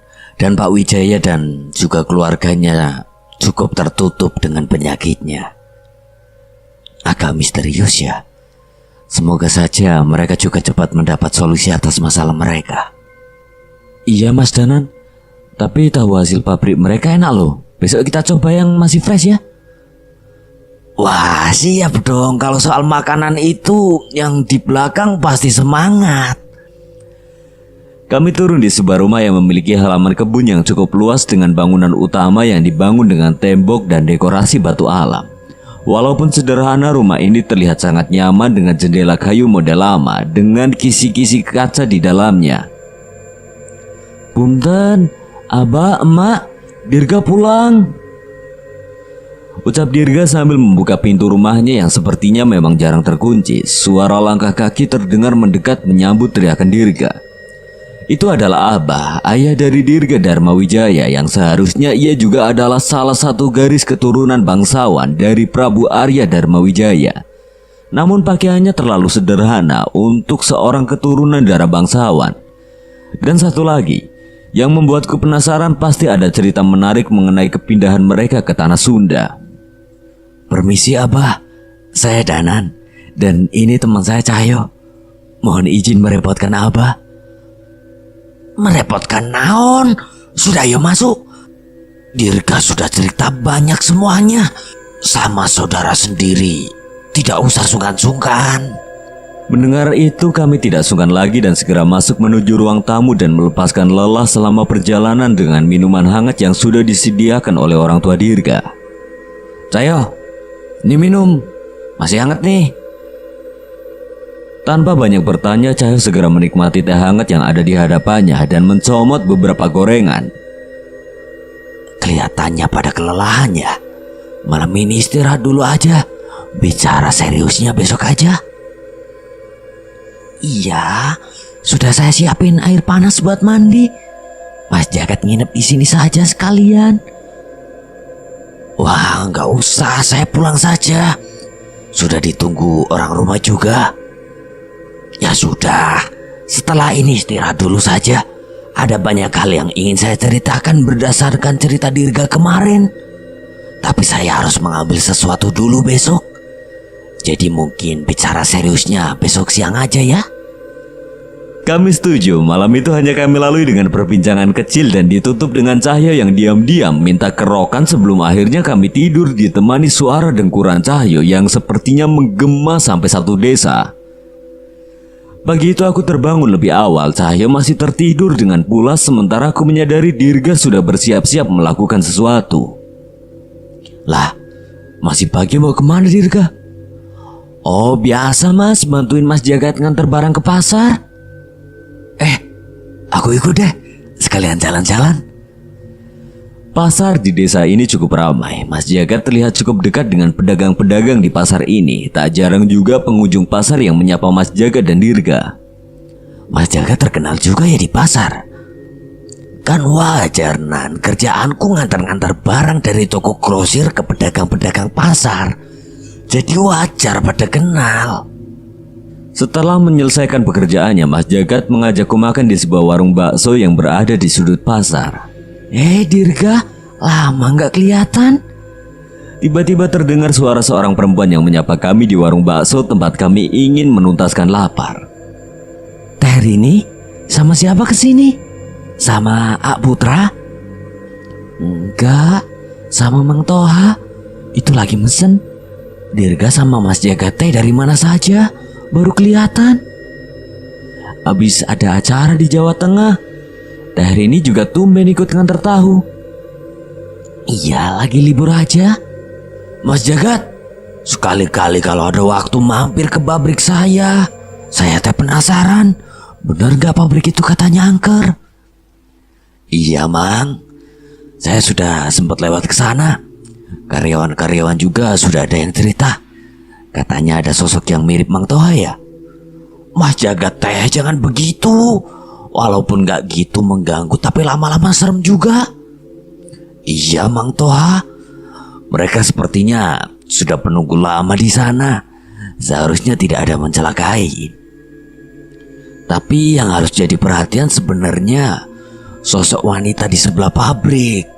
Tepatnya dekat sebuah pohon. Sepertinya dia membawa dendam. Entah untuk siapa.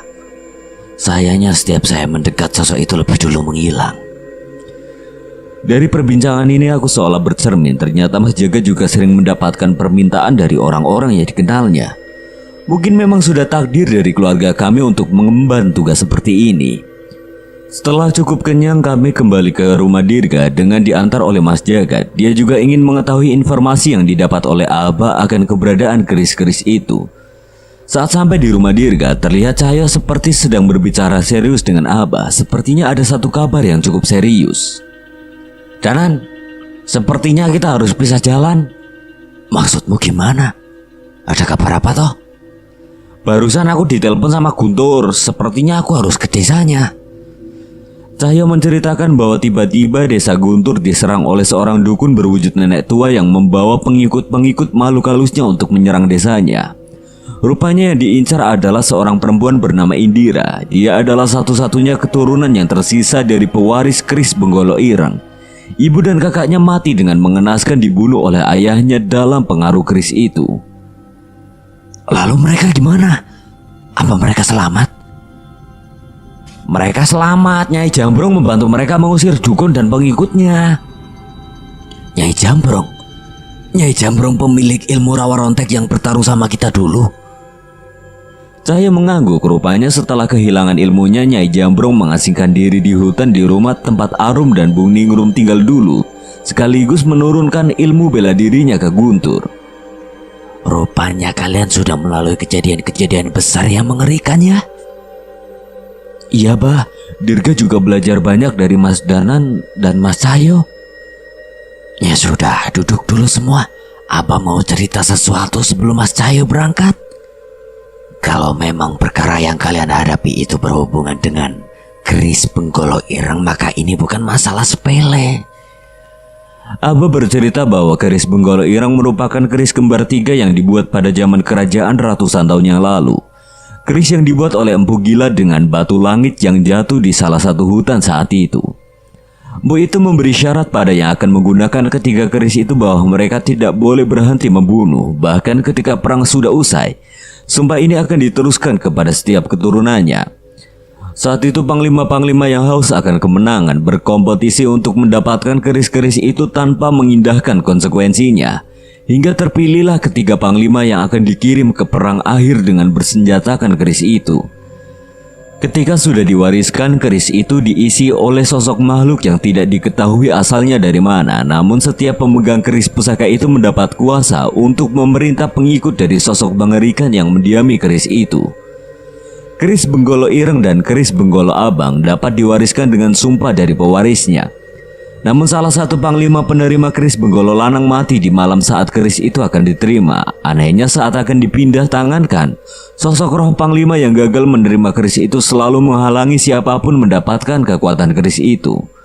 Mungkin itu yang membuat keris Benggolo Lanang tetap netral, tidak seperti kedua saudaranya. Walaupun begitu, panglima tetap dengan mudah bisa mengalahkan lawan-lawannya dan memenangkan berbagai perang. Namun saat perang sudah usai, kedua keris terkutuk itu tetap memaksa kedua panglima untuk membunuh. Saat mereka tidak memenuhi janjinya, sosok penghuni keris itu akan mengambil alih tubuh mereka dan membunuh orang-orang terdekat dari kedua panglima itu. Hal ini menyebabkan kedua panglima selalu mencari cara untuk memulai perang dengan kerajaan lain agar mereka terus bisa mendapatkan korban untuk keris yang mereka sesali untuk dimiliki. Hingga pada akhirnya mereka berhadapan dengan salah satu kerajaan di wilayah Setrageni dan berhadapan langsung dengan raja di kerajaan itu, Raja Indrajaya. Raja Indrajaya yang sudah mengerti dengan kekuatan keris itu dan mempersiapkan cara untuk menahan kekuatan keris itu dengan bantuan pendekar kepercayaannya yang bernama Daryana dan bantuan dari pangeran kerajaan Dharmawijaya pada saat itu. Daryana dengan keris Rogo Sukmonya seorang diri bertarung dengan sosok penghuni kedua keris itu dan pangeran Dharmawijaya dengan keris Dasamukanya menghadapi kedua panglima. Dengan bantuan mereka, pasukan Raja Indrajaya berhasil memukul mundur pasukan musuh dan menyegel kekuatan kedua keris dengan warangka atau sarung keris yang dibuat oleh empu kerajaan. Setelah mengetahui keris itu berhasil disegel, kedua panglima menyerah tanpa syarat seolah merasa lega terlepas dari sumpahnya. Sayangnya ternyata tidak semudah itu. Sumpah kedua panglima itu terus dibawa hingga anak dan cucunya, hingga salah satu dari mereka menemukan keberadaan keris itu dan beringinan untuk menggunakannya. Apa tahu keberadaan warangka yang digunakan untuk menyegel keris itu? Abah menggeleng, wajar saja benda itu sudah ada lebih dari ratusan tahun yang lalu. Berarti mungkin kami harus mencari cara lain untuk menyegel atau memutihkan keris itu. Saat ini pasti sudah ada banyak korban di desa asal Indira dan keluarganya juga. Lantas bah, kalau sumpah itu diturunkan, untuk apa mereka mengincar Indira? Bukankah itu artinya mereka tidak punya keturunan lagi untuk mewariskan sumpahnya? Mungkin mereka ingin melahirkan pewarisnya sendiri. Maksud Mas Jagat? Saat ini pewaris mereka sudah tidak ingin menggunakan keris itu lagi dan mencari cara untuk menyegelnya. Seandainya makhluk penghuni keris itu merasuk pada pewaris, memilih pasangan dan melahirkan pewarisnya sendiri, sumpah itu tetap berlaku walaupun pewarisnya bukan sepenuhnya manusia. Gila, bahkan makhluk seperti itu pun bisa punya niatan seperti ini. Bila ucapan Mas Jagat benar, berarti wajar saja bila makhluk penghuni keris itu ingin menghabisi semua pewaris terakhirnya. Abah, apa keris yang Dirga dapat itu adalah keris Dasamuka? Mas Danan adalah pewaris keris Raga Sukma, sedangkan aku pewaris keris Dasamuka. Apa dengan ini kita bisa menghadapi secara langsung pengguna keris itu? Tidak semudah itu, Dirga. Ini bukan sekedar adu pusaka. Kamu juga harus memiliki ilmu dan siasat. Seandainya kalian menang pun, keris itu tetap tidak bisa dihancurkan dan akan mencari empu lainnya. Berarti kita harus mencari cara untuk menyegel atau memutihkan keris itu sepenuhnya. Ngapunten, maaf bah, Mas Jagat, saya percayakan mencari petunjuk soal itu pada Danan dan kalian. Saya khawatir dengan Guntur, Indira dan desanya. Oh iya, Mas Cahyo segera berangkat saja. Kalau ada informasi apapun akan kami kabari. Jul, pokoknya hati-hati, jangan gegabah, pastiin ponselmu aktif terus. Iyo nan, koyo hati-hati. Setelah mengantarkan Cahyo, aku kembali ke rumah dan melanjutkan pembicaraan kami tadi. Sementara Cahyo menemui Indira, apa yang bisa kita perbuat, bah?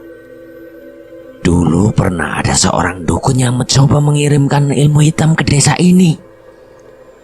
Ternyata di balik dukun itu ada pewaris keris Benggolo Ireng yang mencoba mencari tumbal dari desa ini. Kalau tidak salah namanya Sumar. Terus bah, berarti Abah pernah menghadapi keris itu? Abah menggeleng dan menghela nafas. Ia mencoba menceritakan dengan lebih rinci. Menurut cerita Abah, seseorang bernama Sumar itu meminta bantuan seorang dukun untuk melepas segel keris itu. Sebagai syarat permintaan itu, dukun itu membutuhkan tumbal dan sosok roh yang penuh dendam untuk memancing makhluk di dalam keris itu. Bodohnya Abah baru sadar desa ini memiliki itu semua. Ada sosok roh penuh dendam di desa ini. Di pabrik tahu itu, bah? Benar. Saat itu Abah berhasil menggagalkan niatan dukun itu untuk mencari tumbal dari desa. Namun yang Abah lewatkan, sepertinya dukun itu seperti berhasil mengikat perjanjian dengan roh di sana. Berarti ada kemungkinan benda yang digunakan untuk menyegel keris itu masih ada di pabrik tahu itu, Bah. Mungkin saja. Tapi apakah benda itu masih berfungsi, Abah tidak tahu. Mas Jagat, bisa bantu saya untuk meminta izin ke pemilik pabrik itu? Kita ke sana malam ini. Bisa, Danan. Sebaiknya kita bersiap. Walau di siang hari pabrik itu terlihat biasa saja, saat malam hari suasana di sana akan berubah drastis. Dari perbincangan ini aku dan Mas Jagat memutuskan untuk menghampiri pabrik tahu dan mencari keberadaan benda yang pernah menyegel pusaka keris Benggolo Ireng itu. Sementara Dirga dan Abah mencari tahu tentang keris yang baru ia dapat yang mungkin akan berguna nanti. Walaupun menunjukkan pukul 8 malam, terlihat lampu-lampu di pabrik tahu ini masih menyala, menandakan masih ada karyawannya bekerja. Punten, Mang Toha. Maaf malah jadi ngerepotin. Gak apa-apa, Mas. Sekalian Mang Toha juga pengen tahu ada apa sama pabrik ini. Atur nuhun loh, Mang. Nanti segera saya cari tahu. Saya izin untuk memeriksa halaman dulu. Nanti saya periksa yang di dalam kalau karyawan sudah pulang aja. Sok atuh, kalau ada apa-apa panggil Mang Toha aja di dalamnya. Kami berterima kasih pada Mang Toha dan berpisah untuk memulai pencarian. Secara sekilas saja sudah terlihat dengan jelas ada sesuatu yang tidak beres di pabrik tahu ini. Dari penglihatan kami, bangunan ini dipenuhi oleh berbagai macam roh dan berbagai jenis jin, seolah tempat ini memang wilayah mereka sejak dulu. Namun sepertinya tidak ada niatan jahat dari makhluk-makhluk ini selain satu sosok yang kurasakan keberadaannya namun tidak dapat kutemukan sosoknya. Cukup lama kami mencari petunjuk namun hampir tidak menemukan apapun selain keberadaan makhluk penunggu pabrik ini. Sesekali aku dan Mas Jagat membacakan doa untuk mereka, berharap mereka bisa tenang atau setidaknya tidak mengganggu karyawan di sini. Mas Jagat, Mas Danan, kesini ngopi dulu. Gimana Mas Jagat? Ada hasil? Belum, Mang. Makhluk-makhluk di tempat ini sepertinya memang penunggu asli tempat ini. Tapi ada sesuatu yang membuat mereka terganggu hingga menampakkan diri. Mas Jagat tahu apa yang membuat mereka seperti itu? Apa karena sosok roh perempuan itu? Maksud Mas Danan, roh perempuan apa? Ningsih, Mang. Mang Toha masih ingat tentangnya? Tetangga satu desa Dirga dan Abah juga. Iya, Mang Toha ingat. Tapi ada apa tentang Ningsih? Dia meninggal dengan membawa dendam. Saya belum mengetahui secara pasti, namun sepertinya ada hubungan dengan garis keturunan Pak Wijaya Kartakusuma. Dan harus garis keturunannya lah yang menyelesaikannya. Mang Toha sedikit berpikir, sepertinya ia juga mengetahui sesuatu tentang ucapan Mas Jagat. Maaf Mang Toha, memangnya sosok roh Ningsih itu sering muncul di mana? Oh iya Mas, pernah ada karyawan yang melihat sosok roh Ningsih di dekat tumpukan kayu di samping pabrik. Tapi punten, Mang Toha tidak tahu apa yang kalian cari ada di sana. Aku dan Mas Jagat saling menatap dan segera menghabiskan kopi ini untuk mengecek ke tempat ini. Kali ini Mang Toha menemani kami menuju tumpukan kayu itu. Mas Jagat ngerasain sesuatu. Mas Jagat menggeleng namun ia mengambil dan memandangi sebuah tali yang terlihat berbeda dari tumpukan tali lainnya di tempat itu. Mang Toha, seandainya Mang Toha tahu sesuatu, sebaiknya segera beritahu keluarga Pak Jaya yang bisa dipercaya. Sosok roh seperti ini akan mudah dimanfaatkan oleh dukun atau roh jahat. Ia menggeser beberapa tumpukan kayu dan menemukan sebuah lubang yang tertutup oleh tanah dan berbagai benda secara berantakan. Tangannya merogoh lubang itu dan mengeluarkan sebuah benda menyerupai kain kafan lusuh. Ia merogoh lagi dan menemukan beberapa benda seperti tulang belulang hewan pengerat. Hingga akhirnya tangan Mas Jagat keluar dengan menggenggam benda seperti pecahan warangka atau sarung keris. Danan, ini. Iya Mas, benar. Ini yang kita cari. Pantas saja kita tidak bisa merasakan benda ini. Sepertinya dukun itu menggunakan ritual dan benda-benda khusus. Aku mencoba mengutarakan pendapatku sementara Mas Jagat terus mengumpulkan pecahan warangka yang samar-samar memancarkan kekuatan putih walau mulai melemah. Aku mengambil sepotong kain dari tas yang telah kupersiapkan dan mengumpulkan pecahan itu. Mang Toha, Sebelumnya ada seorang dukun yang memanfaatkan kekuatan hitam dari dendam Ningsih untuk memancing keluar sosok berbahaya dari keris yang disegel oleh benda ini. Mang Tua harus berhati-hati. Bisa jadi hal ini akan terulang lagi. Terus kami teh harus bagaimana, Mas Jagat? Saya akan cari tahu, tapi sebelumnya ada masalah yang cukup besar yang harus kami tangani. Tapi seperti yang saya bilang, hanya garis keturunan Pak Jaya yang bisa menghentikan permasalahan di pabrik tahu ini. Untuk sementara kami sudah mendoakan roh di tempat ini. Setidaknya mereka tidak akan melukai karyawan, walau sering menampakkan diri. Baik Mas Jagat, saya akan coba sampaikan. Terima kasih banyak Mas. Kami yang berterima kasih Mas. Kami mendapatkan petunjuk baru dari permasalahan kami di sini. Tak lama setelahnya kami segera pamit dan meninggalkan pabrik tahu itu. Pabrik tahu milik keluarga Wijaya Kartakusuma yang masih menyimpan banyak misteri. Namun kami percaya pasti akan ada seseorang dari keluarga itu yang mampu memecahkan misteri itu. Sesampainya di rumah, kami menunjukkan pada Aba benda yang kami temukan dan memastikan bahwa itu adalah benda yang pernah menyegel keris Benggolo Ireng. Sayangnya kondisinya sudah tidak memungkinkan untuk melakukan tugasnya seperti sebelumnya. Di tengah kebingungan kami, aku berkonsultasi pada Pak Alek dan mendapatkan jawaban yang tidak terduga darinya. Ia memberikan alamat sebuah tempat di dekat lembah dan memintaku menemui seseorang bernama Mbah Jiwo dan menyerahkan benda itu padanya. Entah siapa orang itu, setidaknya jika Pak Alek percaya dengannya mungkin ia bisa membantu kami untuk mendapatkan cara menyegel keris Benggolo Ireng dan segera menyusul Cahyo yang pasti sedang kerepotan di desa Guntur.